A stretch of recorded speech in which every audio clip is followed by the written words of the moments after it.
name is Morgan Mangold. Anyone who stops learning is old, whether at 20 or 80. Anyone who keeps learning stays young. The greatest thing in life is to keep your mind young, and Henry Ford did just that. I am honored to be speaking on behalf of Mr. Henry Ford today. He will be missed by so many of us, but let's take this time to remember the life that he lived and the greatness that he left behind.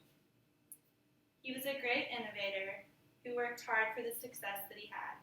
He loved learning and moving forward, and he dedicated his life to that. Henry Ford lived an amazing life, and he will be remembered by so many. He played a big part in laying the foundation of the 20th century.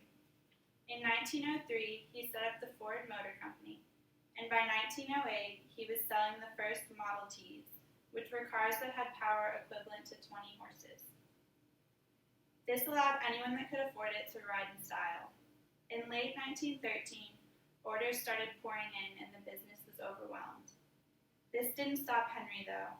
He and his team combined concepts of watchmakers, gun makers, bike makers, and meat packers, along with their own ideas, to develop the moving assembly line.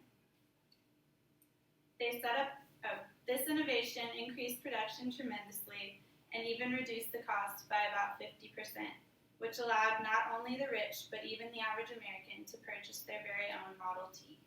Later in life, he and his family spent most of their time and money on charitable work.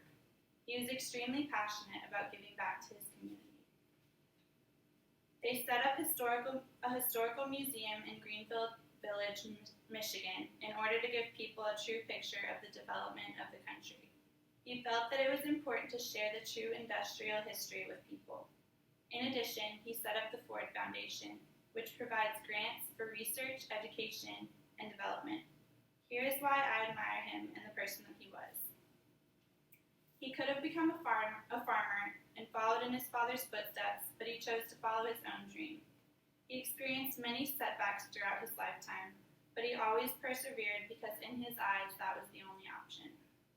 He continued learning and innovating all of his life, knowing that there was always something new to learn. Now, at age 83, we say goodbye to him. He is leaving a great legacy behind him, and we all have so many great memories to hold on to. Personally, I think we should all live our lives in a way that reflects Henry and the life that he lived. Mr. Henry Ford left a mark on our world, past, present, and future. He followed his dream to work in mechanics, and in time, he became so much more than that. So I will leave you all with some very wise words from Henry himself. Life is a series of experiences, one of which makes us even bigger. Though sometimes it's hard to realize this, for the world was built to develop character, and we must learn that the setbacks and grievances which we endure help us in marching onward.